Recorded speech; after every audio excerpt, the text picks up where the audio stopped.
Memandangkan peningkatan kes COVID-19, 7 juta rakyat disaran dapatkan segera dos penggalak.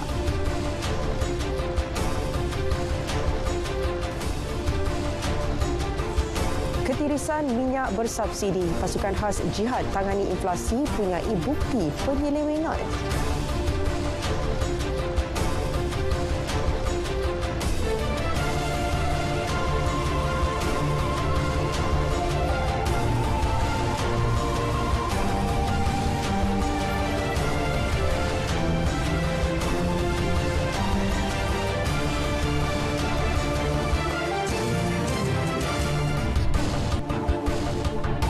Assalamualaikum, salam keluarga Malaysia. Saya Nurul Hidayah Nawai.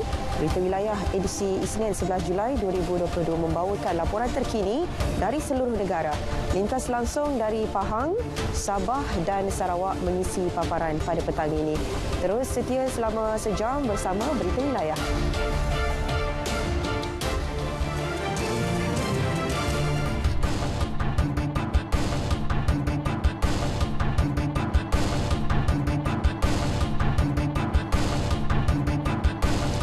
Kerajaan tiada rancangan untuk menutup semula sektor ekonomi atau sebagainya walaupun kes positif COVID-19 kembali meningkat. Sebaliknya, Perdana Menteri Datuk Seri Ismail Sabri Yaakob mengingatkan orang ramai mengambil langkah sewajarnya bagi mengelak dijangkiti COVID-19 walaupun pelbagai kelonggaran telah diberikan sejak negara memasuki fasa peralihan ke endemik pada 1 April lepas. Beliau turut menggesa 7 juta rakyat yang belum mendapatkan dos penggalak COVID-19 segera berbuat demikian.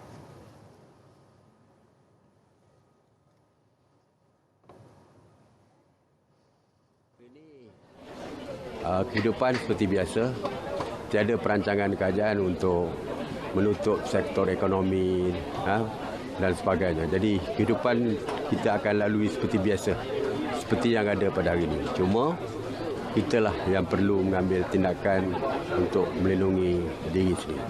Jadi sekali lagi lah saya nasihatkan siapa yang belum mengambil booster, iaitu 7 juta tadi, silalah mengambil booster. Dan jika ada simptom kepada diri sendiri, cepat-cepatlah jumpa dengan doktor untuk mendapat kepastian sama ada dijangkiti atau tidak.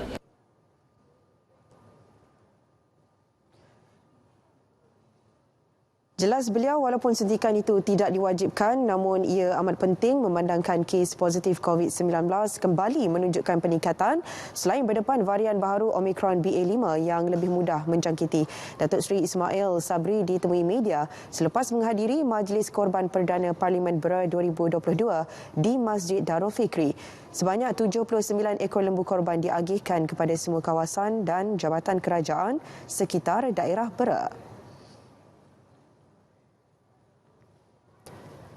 Dalam pada itu, kes baharu COVID-19 dalam negara meningkat kepada 3,264 semalam berbanding 2,799 kes pada hari sebelumnya.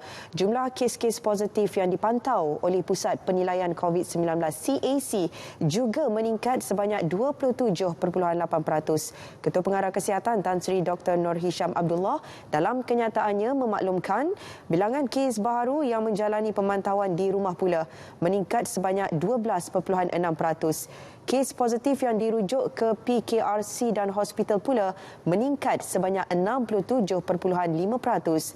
Manakala kes sembuh bagi minggu epidemiologi ME27 meningkat sebanyak 14.6% kepada 16,379 kes berbanding 14,293 kes pada ME26. Bilangan kes kematian pula meningkat sebanyak 46.2% iaitu 26 kes pada ME26 kepada 38 kes pada ME27. Ketika ini kluster aktif sebanyak 13.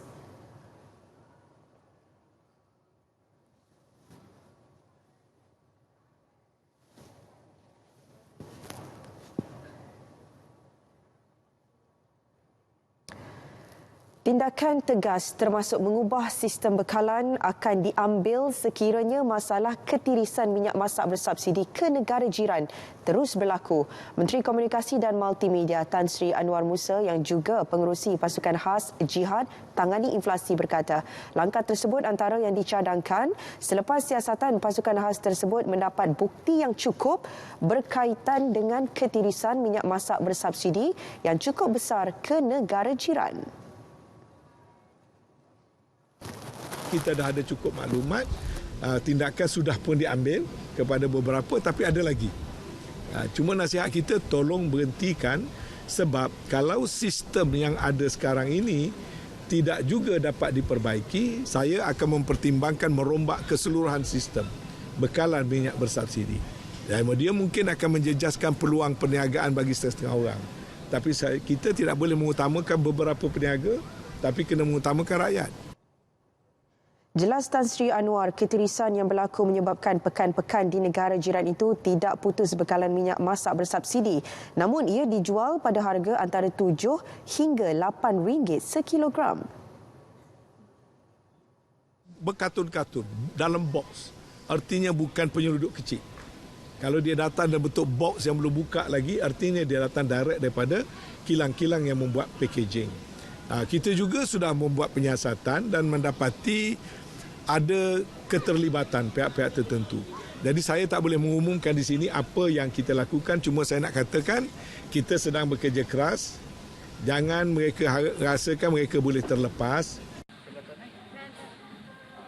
Mengulas lanjut, Tan Sri Anwar berkata beliau akan bertemu 22 pengilang minyak masak pada minggu depan. Pertemuan diatur untuk menyampaikan mesej tegas kepada mereka supaya memberikan kerjasama sebaiknya bagi mengekang kebocoran minyak masak bersubsidi. Tan Sri Anwar bercakap kepada pemberita selepas meninjau program Kurban Perdana dan Majlis Akikah di Kompleks Yayasan Kemiskinan Kelantan, Padangkala, Kota Baru. 85 rakyat Malaysia yang berdaftar dengan Suruhanjaya Tinggi Malaysia di Sri Lanka kini dalam keadaan selamat meskipun ketegangan berlaku di negara berkenaan. Menteri Luar Datuk Seri Saifuddin Abdullah berkata, Wisma Putra sentiasa memantau perkembangan terkini dan bersedia melaksanakan proses evakuasi jika keadaan semakin meruncing. Setakat yang kita tahu, 85 orang rakyat Malaysia yang ada di sana dalam keadaan yang selamat. Kita nasihatkan mereka supaya jangan keluar dari rumah masing-masing, duduk di rumah saja, jangan keluar. Dan sekiranya ada apa-apa bantuan yang diperlukan, hubungi kedutaan. Sementara itu, rakyat Malaysia yang berhasrat untuk ke Sri Lanka juga dinasihatkan supaya menangguhkan dahulu perjalanan buat masa ini. Manakala mereka yang gagal menghubungi saudara mara di negara berkenaan diminta segera memaklumkan kepada kedutaan Malaysia di Colombo. Beliau berkata demikian pada sidang media selepas program penyembelihan dan pengagihan daging korban di Sungai Karang, Kuantan.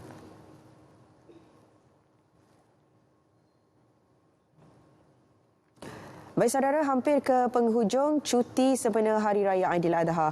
Trafik dilaporkan sesak di beberapa laluan menghala ke ibu negara. Untuk laporannya langsung bersama wartawan Syazwani Samsu. Silakan Wani.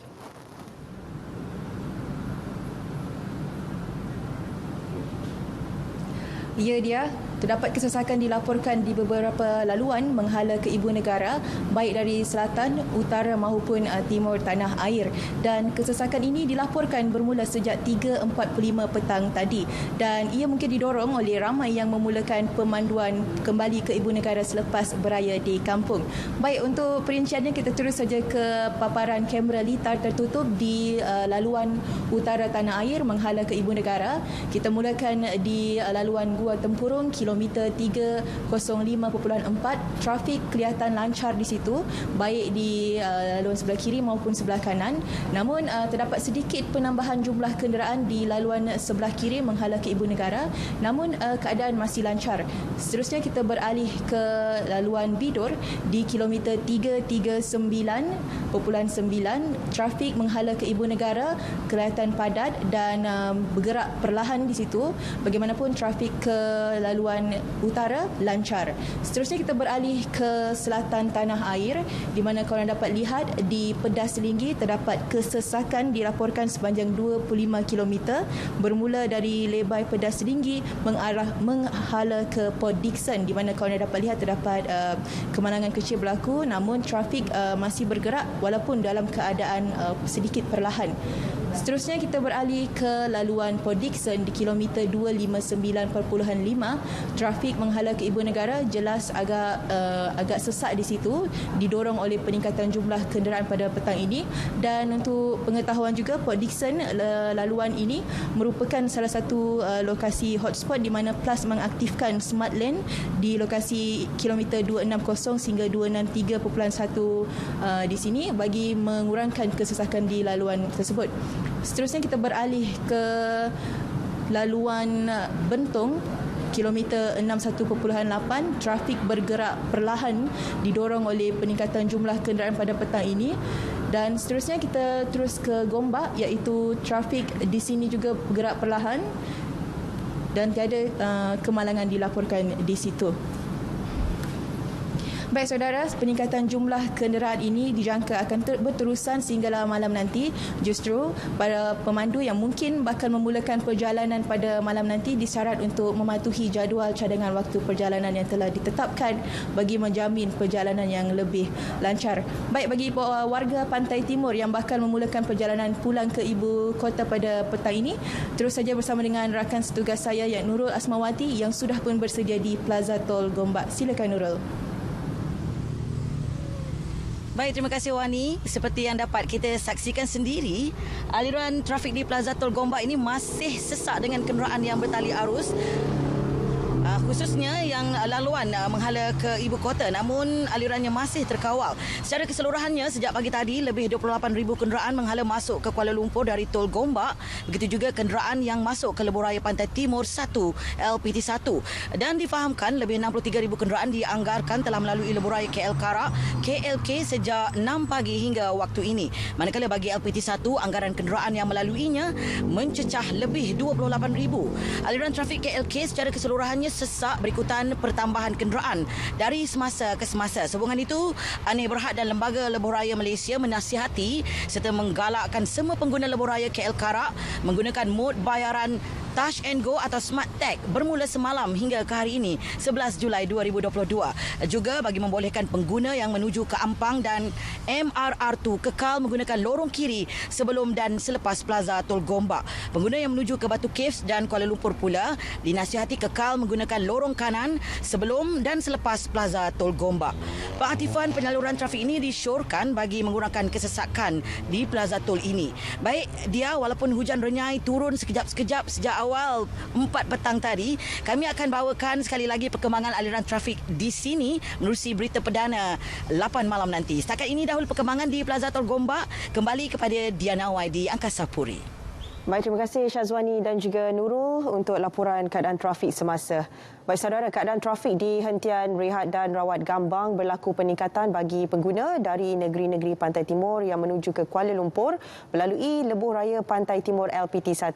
Syarikat Konsesi Anir Berhad memaklumkan ketika ini bagi laluan Lebuhraya Kuala Lumpur Karak merekodkan purata 7,037 kenderaan melaluinya setiap jam. Manakala bagi LPT1 merekodkan purata lebih 3,000 kenderaan. Bersama Muhammad Hazwan Azman langsung dari RNR Gambang. Silakan Hazwan. Terima kasih dia. Assalamualaikum dan selamat petang. Saya kini berada di hentian rehat dan rawat Gambang Hala Barat bagi memberi gambaran semasa kepada anda keadaan lalu lintas di sini. Ingin saya kongsikan di sini keadaan cuaca di Lebuhraya Pantai Timur LPT1 ini ketika ini adalah baik dan cerah. Manakala bagi aliran trafik, jelas kelihatan pada ketika ini peningkatan kenderaan yang melalui kawasan ini bagi pulang ke ibu kota dan juga yang pada mereka yang ingin pulang ke negeri-negeri Pantai Timur.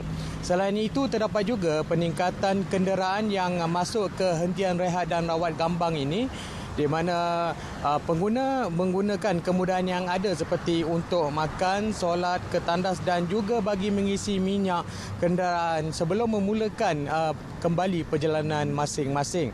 Dan dalam pada itu di laman Twitter Anir Berhad iaitu @LPT Traffic memaklumkan pada ketika ini berlaku beberapa kesesakan di laluan lebuh raya Kuala Lumpur Karak KLK di mana terdapat pertambahan kenderaan yang ingin masuk ke Kuala Lumpur dan kenderaan ketika ini bergerak perlahan.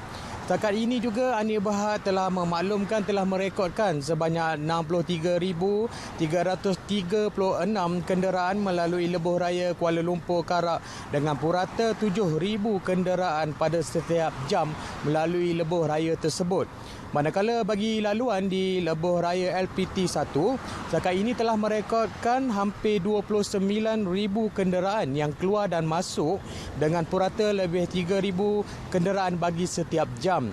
Justru pengguna disarankan agar merujuk cadangan jadual perjalanan yang diberikan Anir Berhad bagi mendapatkan jadual waktu perjalanan yang lebih sesuai untuk kelancaran anda menuju ke destinasi yang ingin anda tujui. Selain itu, bagi mendapatkan maklumat yang lebih cepat, anda boleh menyemak di laman Twitter Lembaga Lebuh Raya Malaysia di @LLM Traffic, manakala Anir Berhad di @LPT Traffic atau menghubungi hotline LLM di 1-800-887752 dan LPT Line di 1-700-818-700. Ingin juga saya sarankan kepada pengguna agar sentiasa mematuhi had laju di lebuh raya dan jika anda penat, anda boleh berhenti di mana-mana hentian rehat dan rawat yang disediakan di sepanjang laluan lebuh raya ini. Dan tidak ketinggalan juga, ingin saya ingatkan anda untuk memastikan baki dalam e-wallet, kad Touch 'n Go atau Smart Tag mencukupi sebelum memulakan perjalanan bagi mengurangkan kesesakan di plaza-plaza tol yang terlibat. Dan sekian saja yang dapat saya kongsikan langsung dari hentian rehat dan rawat Gambang ini. Kembali bersama dia di Angkasa Puri. Baik, terima kasih Hazwan langsung dari RNR Gambang, dan ini pula perkembangan trafik di sekitar Plaza Tol Air Keruh Melaka. Kita terus bersama Nurul Ashikin Abdul Halim di lokasi. Silakan Ashikin.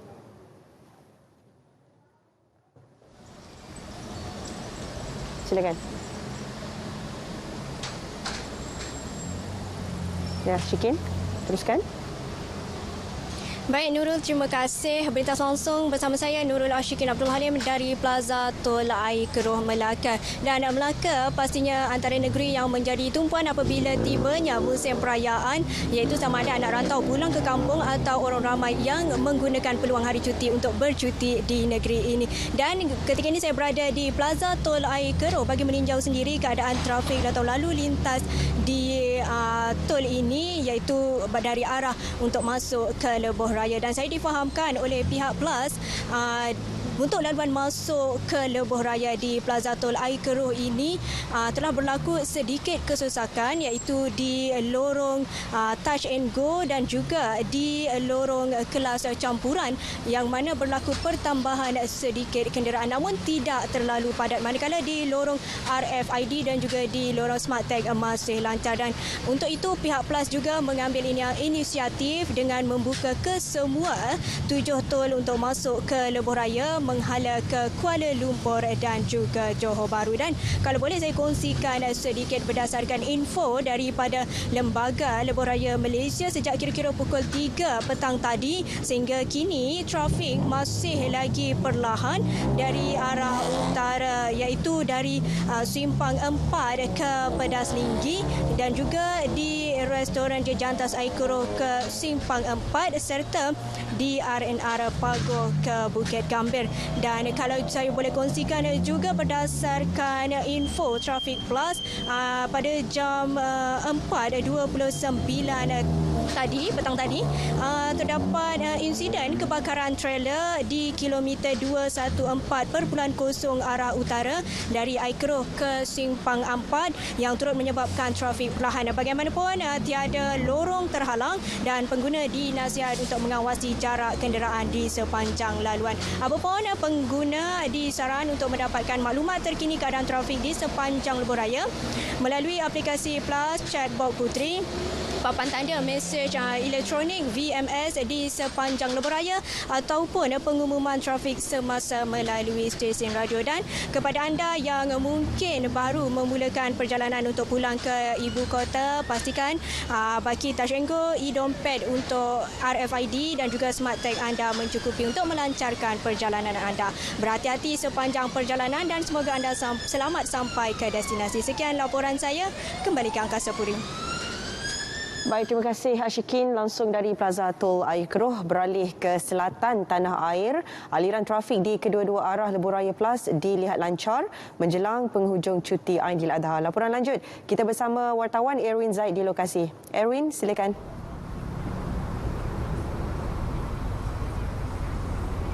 Baiklah, terima kasih Dia. Saya kini berada di Plaza Tol Skudai Johor Bahru Johor bagi membawakan perkembangan aliran trafik di kawasan ini bersempena perayaan Aidiladha. Dan pada pemantauan saya, seperti anda dapat lihat di belakang saya ini, aliran trafik lancar di kedua-dua belah arah, terutama dari arah selatan, dan kelancaran saya boleh katakan seperti hari-hari kebiasaan tanpa perayaan. Dan kebanyakan kenderaan yang melalui Plaza Tol ini saya boleh katakan kebanyakannya terdiri daripada kenderaan persendirian seperti kereta dan hanya sebilangan kecil kenderaan-kenderaan berat seperti bas. Dan menurut Sumber Plus, pada malam semalam terdapat peningkatan jumlah kenderaan yang melalui lebuh raya ini, terutama pada sebelah selatan, menghala ke selatan.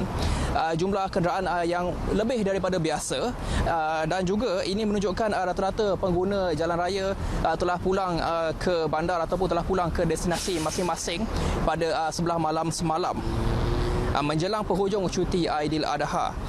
Selain itu, Sumber Plus turut memberitahu dijangkakan terdapat pertambahan bilangan kenderaan pada malam ini.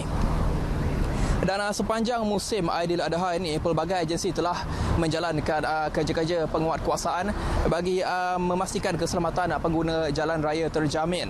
Antara agensi terlibat Jabatan Pengangkutan Jalan JPJ Johor yang melaksanakan operasi HRAA pada 7 dan 8 Julai serta 12 dan 13 Julai.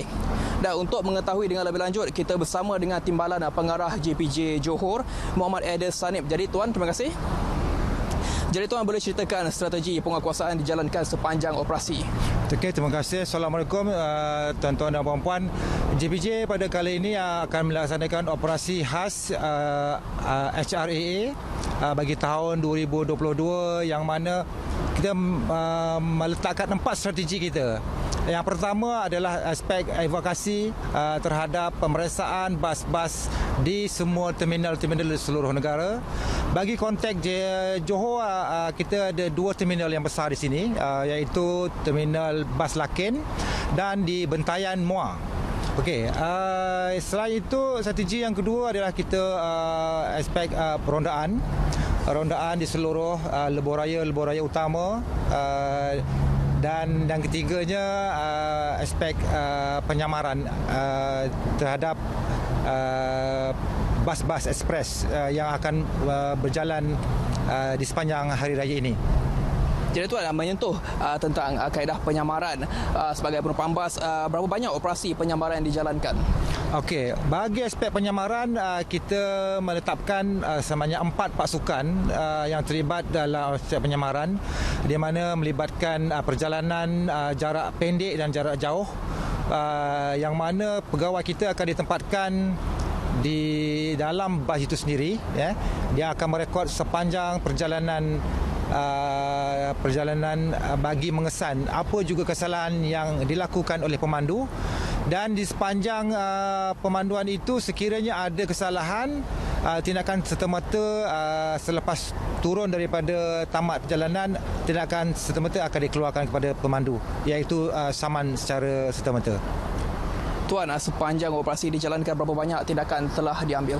Okey, sepanjang 2 hari penguatkuasaan hari raya ini, pada 7 dan 8, pihak JPJ Negeri Johor telah memeriksa sebanyak 942 buah pelbagai jenis kenderaan, di mana dengan jumlah itu sebanyak 196 notis telah dikeluarkan dengan pecahan sebanyak 356 jenis kesalahan, pelbagai kesalahan.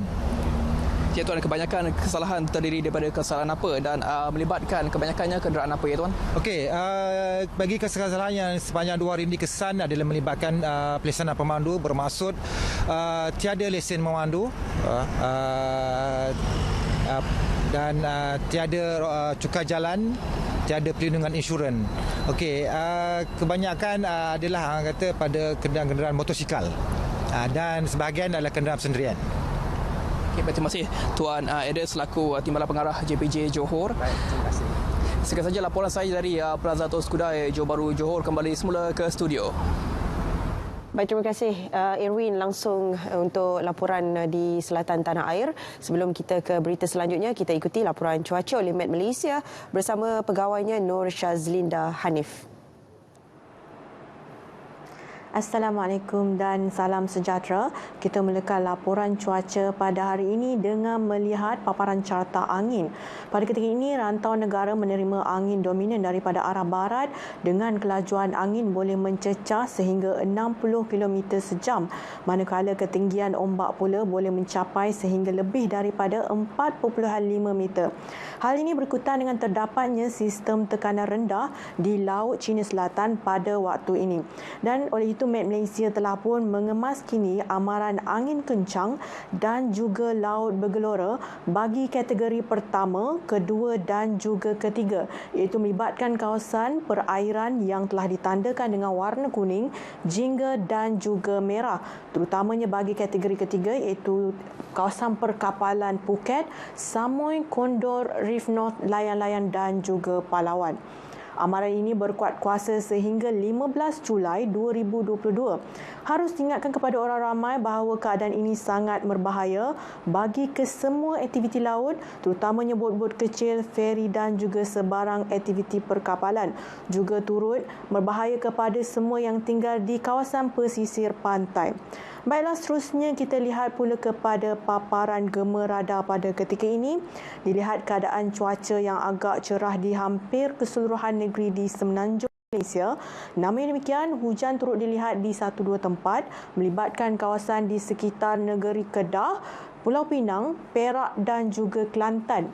Keadaan hujan ini pula dijangka boleh berlarutan sehingga ke lewat petang nanti. Kita lihat pula bagi negeri Sabah dan Sarawak pula pada ketika ini, dilihat keadaan hujan berserta ribut petir masih lagi berlaku melibatkan kawasan di hampir keseluruhan pantai barat negeri Sabah, meliputi wilayah Persekutuan Labuan dan juga turut melibatkan kawasan perairan pantai barat negeri Sarawak. Keadaan hujan ini pula juga dijangka boleh berlarutan sehingga ke malam nanti. Justru itu, orang awam dinasihatkan untuk sentiasa berhati-hati berikutan dengan aktiviti hujan dan ribut petir ini boleh mendatangkan keadaan angin yang kencang, banjir kilat serta kerosakan kepada struktur bangunan yang tidak kukuh. Baiklah, seterusnya kita lihat pula kepada ramalan cuaca di sebelah malam. Met Malaysia menjangkakan untuk keadaan hujan masih lagi boleh berlaku melibatkan kawasan di sekitar pantai timur, Negeri Pahang dan juga Johor Timur. Namun menjelang keesokan pagi, Met Malaysia menjangkakan untuk hujan masih lagi boleh berlaku melibatkan kawasan di sekitar Selat Melaka Selatan. Manakala bagi negeri Sabah pula, hujan berpotensi untuk berlaku melibatkan kawasan di sekitar pantai barat negeri Sabah. Justru itu, orang awam dinasihatkan untuk sentiasa peka dengan amaran yang dikeluarkan oleh Met Malaysia. Baiklah, sekian saja laporan cuaca daripada Met Malaysia buat masa kini. Sebelum kita berpisah, kita lihat dulu ramalan cuaca bagi bandar-bandar utama di seluruh Malaysia. Saya Linda Hanif, Assalamualaikum dan salam sejahtera.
Sayang.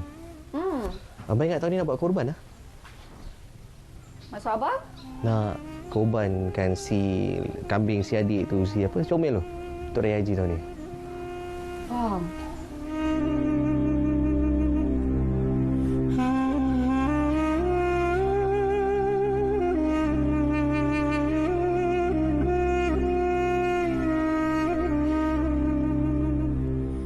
Adik bawa apa ni? Adik tak bawa apa-apa? Adik tahu tak ibadah korban tu untuk apa sebenarnya? Ibadah korban ni untuk menunjukkan yang kita ni bersyukur dengan semua nikmat yang Allah Subhanahu Wa Taala bagi dekat kita. Adik faham tak? Betul?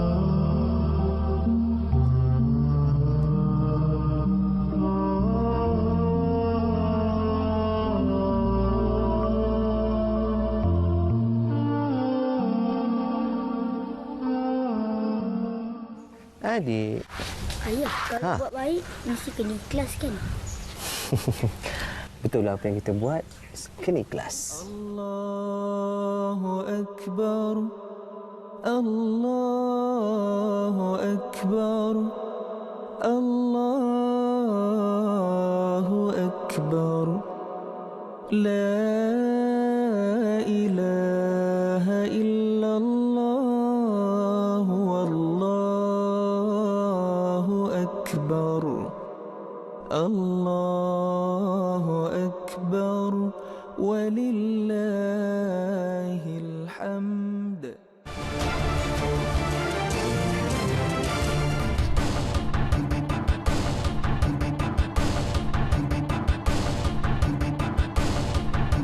Baik, kembali dalam berita wilayah. Bakal jadi tumpuan utama kawasan hub pengeluaran baharu durian kampung premium diperkenalkan di Pahang.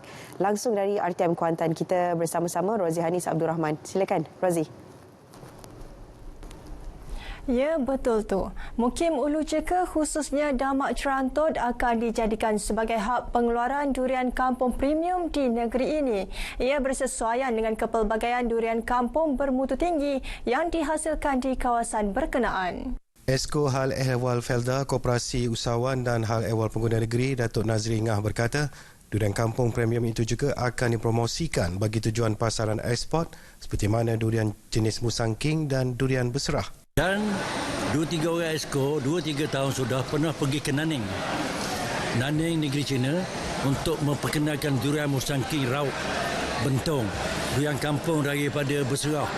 Jadi Jabatan Pertanian kalau boleh mempromosikan durian kampung Ulu Jeka, Pulau Tawar. Dan saya menyeru kepada pemilik kebun supaya jaga kualiti kebun. Jangan gunakan baja kimia, gunakan baja organik. Beliau berkata demikian pada pertandingan durian kampung premium peringkat daerah Jerantut yang disertai 21 peserta. Pada pertandingan itu, durian kampung premium Jendruh milik Nasir Saari 58 tahun yang berasal dari Kampung Perluk dinobatkan sebagai Johan.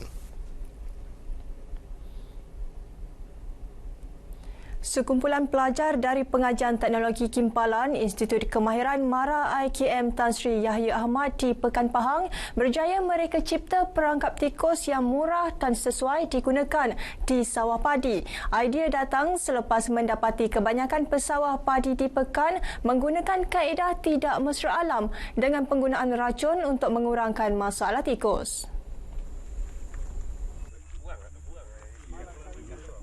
Perangkap tikus yang direka sangat kukuh dan tidak mudah rosak akibat dipijak haiwan lebih besar seperti lembu atau babi hutan, malah kos menghasilkannya juga murah. Melalui inspirasi dan keluhan petani di sini, kami telah turun padang dan meninjau masalah pesawah di sini berkaitan haiwan perosak iaitu tikus yang merosakkan tanaman padi di sini. Akhirnya terhasillah projek perangkap tikus menggunakan pipe PVC dengan kaedah kelestarian alam. Dengan kos kurang RM50, prototipe pertama menggunakan pipe PVC mengambil masa hampir 2 bulan untuk disiapkan dan diuji bagi memastikan alat berfungsi dengan baik. Menurut pengarah IKM Tan Sri Yahya Ahmad Mazuki Muhammad Razi, Pensyarah dan pelajar sentiasa digalakkan menginovasi teknologi yang boleh memberi manfaat kepada masyarakat setempat. Bagi saya, sekiranya pelajar-pelajar ini mempunyai minda ataupun mungkin idea dari segi inovasi, ia merupakan satu added value bagi mereka sekiranya mereka nanti keluar sama ada menjadi usahawan ataupun pekerja di industri ataupun di syarikat.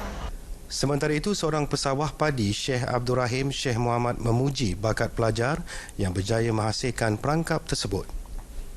Pandangan saya bagus sangatlah sebab dia buat ni pun tidak menggunakan merosakkan alam sekitar. Lepas tu macam kita racun, dia barang-barang lain pun akan mati jugalah. Jadi dengan dia buat macam ni untuk tikus saja. Jadi tidak merosakkan alam sekitar. Tan Sri Yahya Ahmad terbaik. Program Bual Bicara Santai untuk Remaja Infinitin terbitan program majalah dan dokumentari RTM memasuki musim kelima tampil kelainan. Penyelaras penerbitan program unit majalah dan dokumentari Sariman Abdullah berkata, bagi musim terbaru ini pihaknya mendekati golongan remaja di lokasi. Kalau sebelum ni memang kita dalam studio saja musim 1 hingga 4, maka pada tahun ini kami mengambil pendekatan untuk pergi ke lokasi dan juga menjemput audien untuk bersama-sama menyertai penerbitan program Infinitin. Jadi dengan cara tersebut kami lebih mendekati kepada audien lah. Pada musim kelima ini, Infinitin menampilkan beberapa pengacara baru seperti Sifani Osman, Aaron Al-Fatih, Syafiq Ikhwan dan Farisha Ires. Beliau ditemui pemberita pada program Bual Bicara Infinitin yang diadakan secara langsung di Kolej Kemahiran Tinggi Mara KKTM Kuantan di Pahang. Sementara itu, pengarah KKTM Kuantan, Khairul Hisham Abdul Qadar, memuji penganjuran program di lokasi. Malah beliau berharap program sebegini dapat diteruskan bagi melahirkan lebih ramai remaja Malaysia yang aktif dan berdaya saing. Dan program Infinity ini memang adalah satu langkah yang terbaik untuk memperkenalkan TVET kepada semua adik-adik yang berada di dalam Malaysia ini.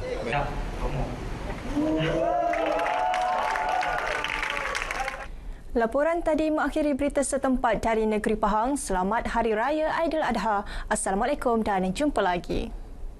Baik, terima kasih Rozi langsung dari RTM Pahang. Kita ke perkembangan seterusnya. Susulan kejadian ribut yang mengakibatkan 150 kediaman penduduk di Besut terjejas Sabtu lalu. Kerja-kerja pembaikan atap rumah yang rosak disegerakan dan bermula hari ini. Esko Kebajikan Pembangunan Wanita dan Keluarga Terengganu, Hanafiah Mat berkata, ia dijangka siap dalam tempoh 2 hari menggunakan peruntukan tabung Darul Iman. Kosnya bergantung kepada jenis kerosakan dan pembaikan terlibat.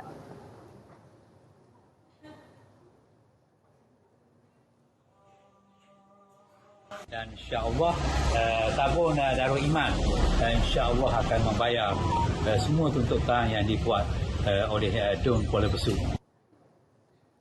Dalam kejadian Sabtu lalu, rumah terbabit rosak teruk akibat angin kencang. Ketika ini, kesemua penduduk terjejas ditempatkan sementara di balai raya terdekat. Malah sebahagiannya menumpang di rumah ahli keluarga yang lain. Jadi kita dilanda ujian dan juga dugaan iaitu ribut yang melanda sebahagian besar kampung di Kuala Besut, khususnya di sebelah Mukim Kuala Besut inilah. Tapi setakat ni alhamdulillah mereka ada yang berpindah ke rumah keluarga mereka dan sekiranya proses baik pulih ini dapat disegerakan, insya-Allah mereka ni akan kembali ke rumah mereka semula. Selain 10 kampung di Kuala Besut, turut terjejas beberapa penduduk di Kampung Hulu Besut.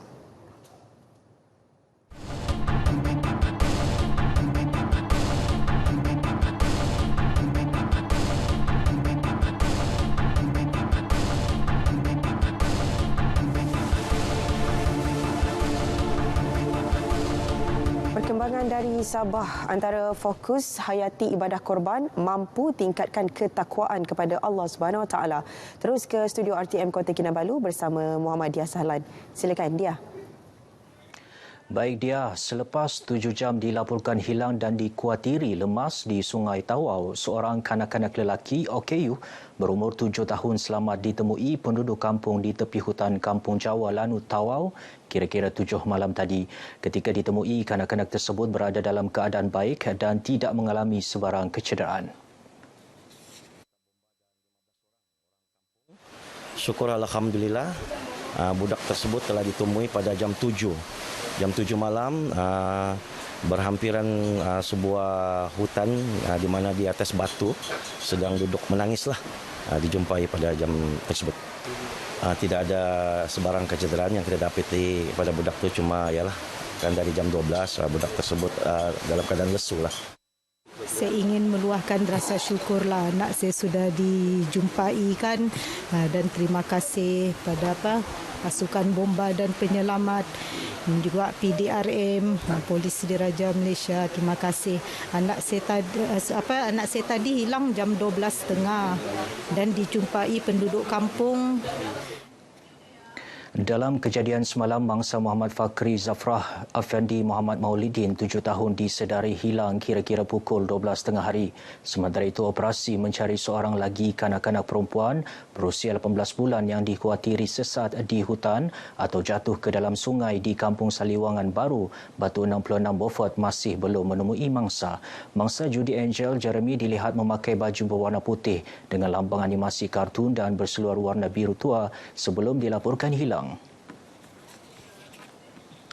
Umat Islam perlu menghayati dan mengambil iktibar kisah serta sejarah pengorbanan Nabi Ibrahim dan anak baginda Nabi Ismail. Ini kerana pengorbanan yang dilakukan itu jelas menunjukkan sifat ketakwaan umat Islam kepada Allah. Menurut Pembantu Menteri Kewangan Datuk Nizam Abu Bakar Titingan, Hari Raya Aidil-Adha adalah hari kebesaran Islam yang disambut umat Islam seluruh dunia dengan penuh keinsafan dan pengertian.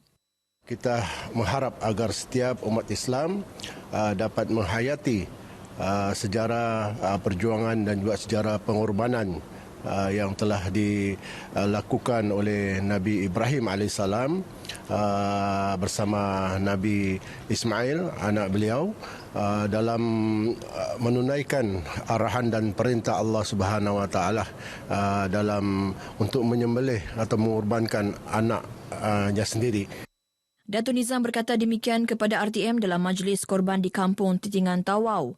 Sebanyak 18 ekor lembu dikorbankan sempena Hari Raya Aidil-Adha tahun ini bagi peringkat Dun Apas. Sementara itu, sempena majlis korban di Kampung Balung Kokos, Wakil Rakyatnya Hamid Awang berkata, ibadah korban merupakan manifestasi kepatuhan hamba kepada perintah Allah kerana bukan semua bersedia untuk memberi atau berkongsi apa yang dimiliki. Justru ia perlu dilakukan dengan ikhlas untuk mendapatkan keredaan Allah selain memupuk rasa kasih sayang antara pihak yang berkorban dengan penerima daging korban. Alhamdulillah, korban pada pagi ini telah pun dapat disempurnakan dengan baik dan ini adalah semata-mata untuk kita mewujudkan dan memupukkan silaturahim dan perpaduan di kalangan masyarakat setempat. 7 ekor lembu dikorbankan dalam majlis ini. Baik, ini pula majlis ibadah korban yang dilakukan di Kampung Lokup Sepanggar, anjuran Parti Islam se-Malaysia PAS. 70 penerima termasuk 20 asnaf menerima sumbangan daging sempena majlis ini. Untuk seluruh negeri Sabah, PAS Sabah sudah mengumpulkan 222 ekor lembu yang kita sembelih di pelbagai tempat. Sebagiannya di surau di masjid, sebagian juga di perkampungan-perkampungan yang kita yakini di situ terdapat golongan yang layak menerima dan juga beberapa perkampungan mu'alaf. Dalam majlis sama, pengurusi Masjid Al-A'la Kampung Lokup Sepanggar, Sanin Lias berkata program ibadah korban ini merupakan kesinambungan program yang dilaksanakan semalam sempena sambutan Hari Raya Aidil-Adha. Semoga program seumpama ini kita akan dapat teruskan pada tahun akan datang dan kalau boleh kita mengharapkan lebih ramai penyumbang untuk memberi sumbangan terutama dalam lembu ini untuk kita agi-agikan kalau boleh insyaAllah kepada seluruh penduduk Kampung Lokup dan juga sekitar yang layak. Baik saudara, paparan itu mengakhiri berita dari negeri di bawah bayu. Teruskan kesetiaan anda bersama berita RTM. Untuk berita seterusnya, kembali bersama Dia di Angkasa Puri. Silakan Dia. Baik, terima kasih Dia langsung dari Kota Kinabalu, Sabah. Seterusnya kita ke Sarawak dengan perkembangan sambutan Hari Raya Aidiladha. Selain royalti lagu etnik dari Sarawak dan juga Sabah di Bumi Kenyalang, kita langsung ke Kuching bersama Bu Mawin. Silakan, Bu Ma. Baik, terima kasih Nurul. Di Sibu, Premier Sarawak Datuk Patinggi Tan Sri Abang Johari Tonapeng hari ini menghadiri majlis sambutan Hari Raya Korban yang diadakan di Pekarangan Bangunan Lembaga Amanah Kebajikan Islam Sibu, Lakis. Premier tiba di lokasi sambutan kira-kira pukul 2.35 petang diiringi Menteri Muda Pendidikan, Inovasi dan Pembangunan Bakat Dr. Anwar Rapai dan Temenggung Datuk Wan Hamid Idrus. Pada majlis ringkas itu, seramai 50 orang asnaf dan fakir miskin dari daerah Sibu menerima sumbangan daging korban. Malam ini, Premier dijadual merasmikan Masjid Al-Qadim Sibu yang baru siap menjalani proses pemuliharaan. Projek pemuliharaan masjid tertua di Sarawak itu mengambil tempoh lebih 6 tahun untuk disiapkan. Sementara itu, sebanyak 35 ekor lembu disumbangkan menerusi program korban perdana peringkat bahagian Sarike. Timbalan Residen Sarike yang juga pengerusi jawatan kuasa tetap perayaan-perayaan Islam bahagian Sarike, Abang Muhammad Porkan Abang Budiman memberitahu sumbangan itu adalah daripada wakil-wakil rakyat di kawasan berkenaan. Abang Muhammad Porkan yang berucap pada program yang diadakan di Masjid Al-Mutaqin memaklumkan 5 lokasi korban diadakan pada tahun ini, iaitu di Masjid Al-Mutaqin, Masjid Ar-Rahmah, Masjid Darul Saadah di Taman Susur Jambu, Surau Darul Huda di Jalan Rahman Keria dan Surau Nur Permai selain di Selalang, Bintangor dan Bukit Kinyau. Kembali kepada fitrah kehidupan berjiran, Kampung Patingan di Satuk, Kuching memeriahkan perayaan Aidiladha tahun ini dengan perarakan sepanjang 3.6 km sambil bertakbir. Lain daripada kebiasaan, program perarakan bertakbir siri ketiga tahun ini menarik lebih 700 penduduk melaungkan kebesaran ilahi. Wartawan Syadikin Bahrin melaporkannya. Tidak seperti solat isyak berjemaah malam biasa, pada malam Raya Aidiladha, mereka teruja untuk bertakbir beramai-ramai. Meriah dengan laungan takbir, kejiranan di kawasan Satuk juga membawa spanduk bercahaya menerangi 6 buah kampung di kawasan itu. Daripada yang sekecilnya sehingga yang setuanya yang mampu untuk bergerak dan berjalan. Manakala yang tak mampu untuk bergerak, kita tak nak mereka tidak aktif. Kita biarkan mereka untuk rehat dan duduk di masjid, meneruskan bacaan takbir di masjid sementara kita bertakbir secara berarah. RTM yang turut serta dalam program perarakan turut menyaksikan pelbagai ragam anak-anak kecil dan warga emas selain golongan belia yang lengkap dengan jubah masing-masing. Ia bagaikan majlis pertemuan semula antara penduduk yang sekian lama tidak bersua akibat penularan COVID-19 sejak 2 tahun lepas. Usaha sedemikian penting dalam menyamai semangat perpaduan antara penduduk selain beribadah bukan sekadar dari majlis melapah daging korban. Di Bandar Kuching ini, kalau boleh kita nak jadikan malam Aidiladha ini suatu malam yang meriah dengan kita alunkan takbir. Jadi mungkin ianya boleh dijadikan budaya berbanding selain kita melaksanakan ibadah korban. Program ibadah yang disiarkan secara langsung menerusi Facebook Berita RTM Sarawak telah dipertonton lebih 21,000 penonton ini mengubat rindu anak-anak Bumi Kenyalang yang berada di Semenanjung dan luar negara.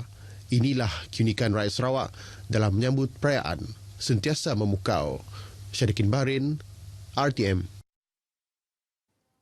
Music Right Sarawak Berhad MRSB akan menjadi badan pelesenan untuk kutipan royalti lagu etnik dari Sarawak dan juga Sabah. Menteri Perdagangan Dalam Negeri dan Hal Ehwal Pengguna KPDNACP Datuk Seri Alexander Nantalinggi yang mengumumkan perkara tersebut berkata proses permohonan telah mengambil masa selama 2 tahun untuk kelulusan iaitu 5 November 2021 untuk Sarawak dan 7 Januari 2022 untuk Sabah. Jelas Datuk Seri Alexander, dunia muzik dari kedua-dua negeri ini berpotensi untuk dibangunkan namun berdepan beberapa masalah terutamanya isu royalti.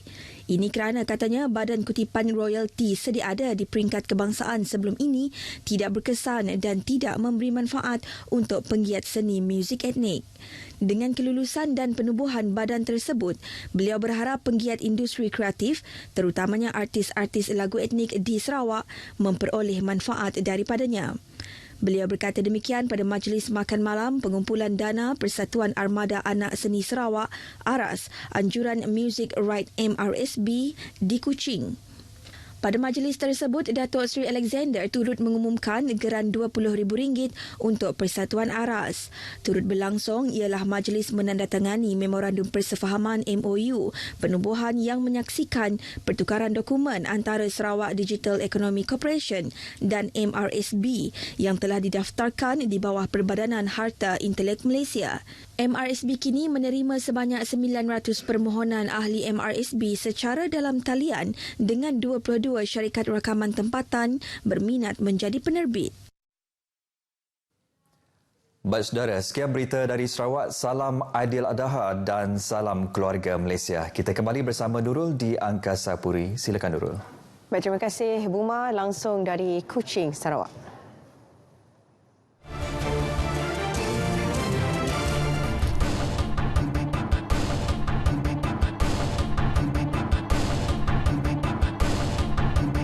Perkembangan seterusnya, kira-kira 200 pasangan Raja Sari di Johor untuk perkahwinan pertama telah menerima insentif RM1,000 menerusi bantuan kasih bangsa Johor setakat ini. Bagaimanapun jumlah itu masih rendah berbanding sasaran 10,000 pasangan.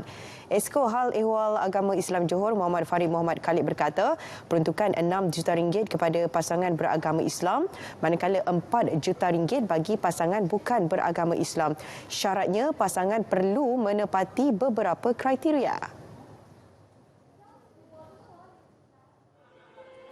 Ramai mohon, memang ramai. Tapi ada sikit kekangan lah macam yang saya sebut tadi.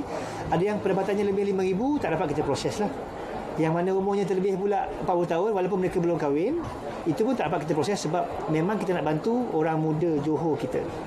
Dan yang pendapatannya RM5,000 ke bawah. Beliau ditemui pada program korban perdana penyampaian bantuan kasih bangsa Johor dan penyampaian cenderahati pelajar cemerlang SPM Don Semerah di Batu Pahat. Mereka yang bukan anak jati Johor juga layak memohon dengan syarat salah seorang pasangan telah menetap di Johor lebih 3 tahun. Borang permohonan boleh didapati secara dalam talian atau di Pejabat Kadi dan Pejabat Perpaduan Daerah. RTM Melaka memanfaatkan kelonggaran untuk melaksanakan ibadah korban sempena Hari Raya Aidiladha tahun ini. Program dengan kerjasama kawasan rukun tetangga KRT Peringgit itu mengorbankan 4 ekor lembu dan seekor kambing melibatkan 29 peserta.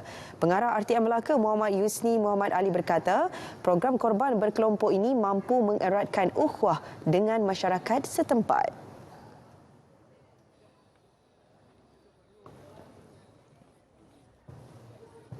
Untuk makluman, pada hari ini kita punya kaki tangan yang bertugas di Madrasah Peringgit ini seramai lebih kurang 20 orang. So sama-sama bergotong royong bersama masyarakat untuk memeriahkan lagi suasana hari korban kita pada hari ini. Bagi pengerusi KRT Peringgit Datuk Harun Muhammad Dun, susulan sambutan menggalakkan kerjasama seumpamanya akan diteruskan. Program yang kita laksanakan dapat berjalan dengan baik dan tidak terputus. Saya mengharapkan program ini akan berlangsung dari masa ke semasa, tahun ke tahun kita akan adakan. Beliau ditemui di dataran Madrasah Al-Khairiyah Kampung Peringgit. Lebih 70 sukarelawan terdiri daripada kaki tangan RTM Melaka dan penduduk Kampung Peringgit bergotong royong melaksanakan proses ibadah korban. Daging korban diedarkan kepada golongan asnaf dan penduduk setempat.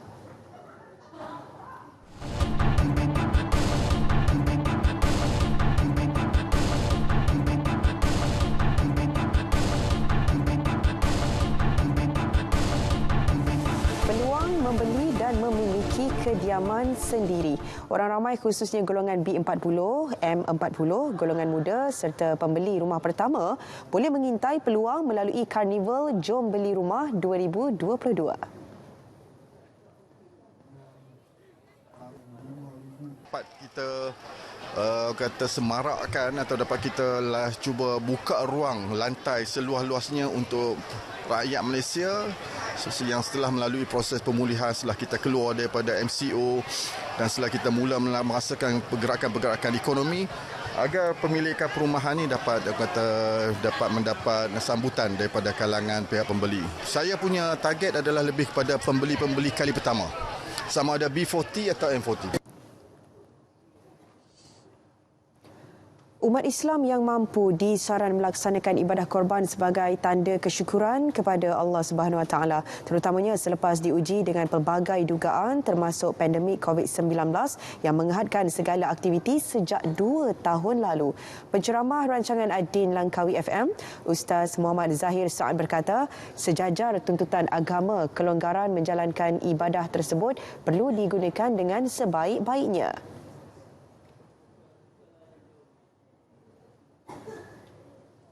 Boleh tahun-tahun yang akan datang ni seboleh mungkin kita utamakan korban di tempat-tempat sendiri dulu. Sebab dari segi hukum pun kalau boleh kita nak utamakan asnaf di tempat kita dulu. Kemudian kalau ada lebihan baru kita buat di luar. Beliau ditemui pada program ibadah korban Masjid Al-Hana Kuah, Langkawi.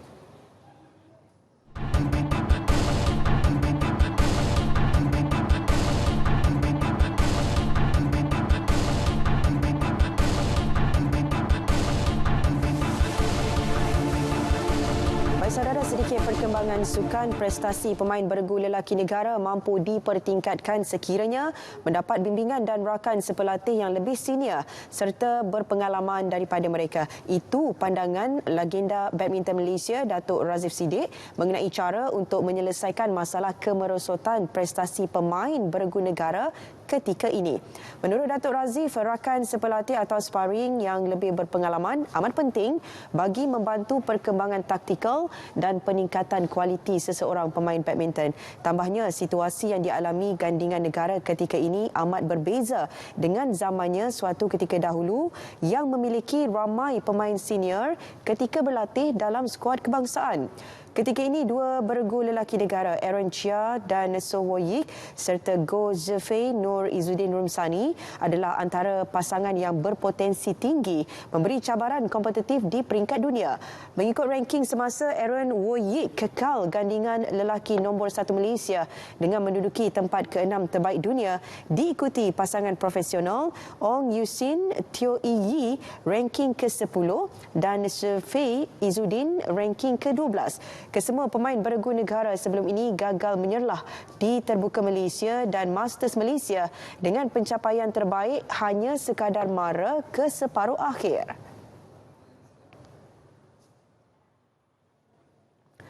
Baik saudara, berita wilayah edisi 11 Julai 2022 berakhir di sini. Dapatkan perkembangan sahih sepanjang masa melalui berita.rtm.gov.my. Sentiasa patuh SOP ketika musim perayaan ini. Assalamualaikum, salam keluarga Malaysia.